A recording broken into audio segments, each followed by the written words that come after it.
Renegades is finally here, and it's brought with it a bunch of really cool new weapons, including the Exotic Strand LMG, service of Luzaku. Well, this is not only the first of its kind elementally, it's also the first heavy support frame weapon in the game. As a support enjoyer, I wanted to put together a full-fledged support build to complement Luzaku, so I turned to one of my all-time favorite exotics, Boots of the Assembler. Boots pairs excellently with Luzaku, and similar to using Boots with Lumina, it gives you the option to heavily support your teammates while also pulling your weight in the damage department. Synergizing around Threadlings through Strand, you can very literally have over a dozen Threadlings out at a time, which can dish out massive amounts of damage autonomously, allowing you to stay focused on your teammates. With the reduced healing in Frontiers and huge quantities of hard-hitting enemies, this build has been a very welcome addition to my arsenal, and an extremely fun one at that. Now, Luzaku does have a lot going on, so if you're unfamiliar with the way it works, when you deal damage to enemies, you fill up a gauge of healing rounds, and when hip firing at a teammate, those rounds will seek them out, heal them, and reload Luzaku. Rapidly healing allies buffs Luzaku's damage by 10% and will spawn Threadlings from your teammate's location. Luzaku also generates these Threadling nests when you kill enemies, which will periodically spawn Threadlings, but if you're near one of the nests, killing an enemy will instead spawn a Threadling from them, essentially like Hatchling does. One of the coolest parts of Luzaku is that those nests themselves actually count as allies, meaning not only can you heal them to keep them active, but doing so will reload Luzaku, give you the damage buff, and spawn those extra Threadlings. When everything gets rolling, whether you're clearing ads, healing your teammates, or maintaining a nest, you'll always be generating a Threadling. When you add in Boots, dropping your Rift will send out seeking projectiles to your teammates, which can either heal them if you're using a healing Rift, or buff their weapon damage if you're using an empowering Rift. While this is fantastic on its own, the real synergy comes in when you add Weaver's Call to create 3 additional Threadlings whenever you cast a Rift. Both Weaver's Call and Boots provide class regen from Threadling damage and Noble Seekers respectively, meaning you can essentially instantly regenerate Rifts as soon as you drop one.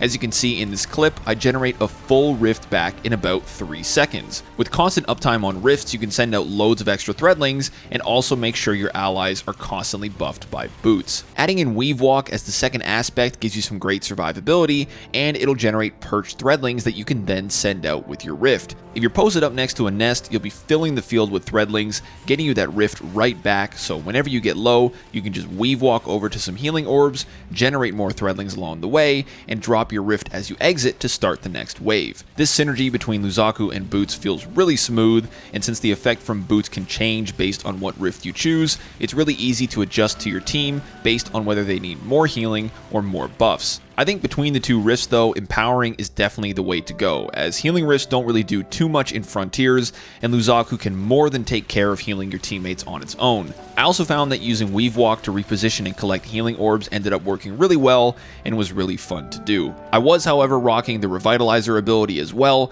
just in case I needed some heavy healing in a pinch, and so I could get that super regen. The buff from Boots, which is called Blessing of the Sky, is also incredible and pretty hard to pass up, as it's a 35% increase to weapon damage, which applies to you and your teammates. Blessing also stacks with Luzaku's support frame buff, as well as weapon surges, which netted me a massive 73% buff at max. As you can see in my testing, at base, a precision hit dealt 149 damage. With the support buff, it dealt 164 for a 10% increase. With Blessing on top, it dealt 221 for a 48% increase. And finally, with 2 surges, it dealt 258 damage for that 73% increase. Constantly spreading a 35% buff to your entire team is incredible, and as soon as Blessing goes out, enemies are very noticeably dying much quicker, and boss health bars drop way faster.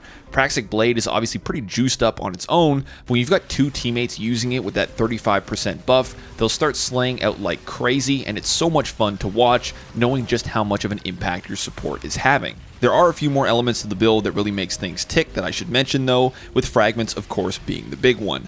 Thread of Evolution is definitely the standout, as it buffs all of your Threadling damage by 33%, and Thread of Rebirth gives you even more chances to spawn Threadlings. Thread of Warding is a great pick to get Woven Mail when picking up an orb, and it synergizes with Thread of Transmutation to spawn Tangles. Finally, Thread of Fury will generate melee energy whenever you damage enemies with those Tangles, which will help to recharge Weave Walk. For armor mods, I'd recommend 2 Strand Surges to net that extra damage for Luzaku, and a Strand Siphon to generate extra orbs. I'd also recommend heavy ammo finders and Strand ammo gen mods to help keep Luzaku stocked up, as it's pretty easy to burn through your ammo if you've always got it equipped. For my armor set, I went with Shrewd Survivor since both my other guns were heat weapons, and I could net some extra weapon stats whenever I swapped to them. I'd say that stats are pretty important for this build, as the Rift regeneration from Boots and Weaver's Call will scale with your class stat, and you'll also need a decent melee stat to keep Weave Walk on hand. So with that in mind, I focused on getting my class to 100 without fonts, and my melee to about 70 with 2 fonts on top. I also ended up using almost a full set of gunner armor, so my grenade landed at around 100, and I got my weapon stat as high as I could afterwards. There isn't really much in the way of artifact mods that synergize with this build, but Armorsmith can get you some extra damage resistance when you break a shield, and Elemental Siphon will help generate some extra tangles. As I mentioned at the top, what makes this such a fun build for me is how much I can provide to my team in the way of support,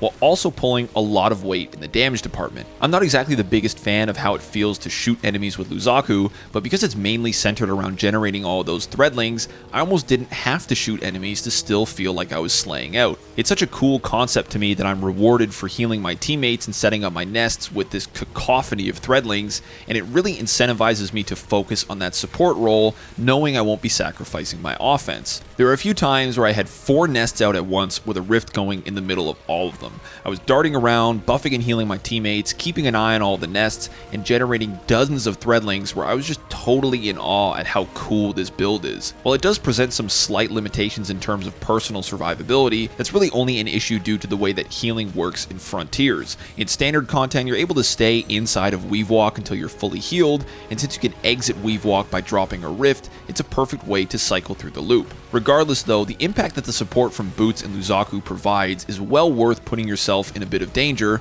and of course it's always fun living on the edge. I think this build provides a great balance between defense and offense while still feeling support focused, which is something I really like about it. Luzaku is also one of those exotics that truly feels exotic, as it's extremely unique and so much fun to work around. When you get a couple of nests going and you're healing them and your allies and you're clearing adds and dropping rifts, you're essentially turning yourself into a threadling factory. This will absolutely be a build that I come back to a lot during Renegades, and I'll be really excited to give the Catalyst a spin whenever I unlock it later in the season. There's a dim link down below if you want to give this exact build a try, or if you want to use it as the base for your own spin on it. Subscribe to the channel to keep an eye out for more videos soon, and let me know in the comments what you think of Service of Luzaku.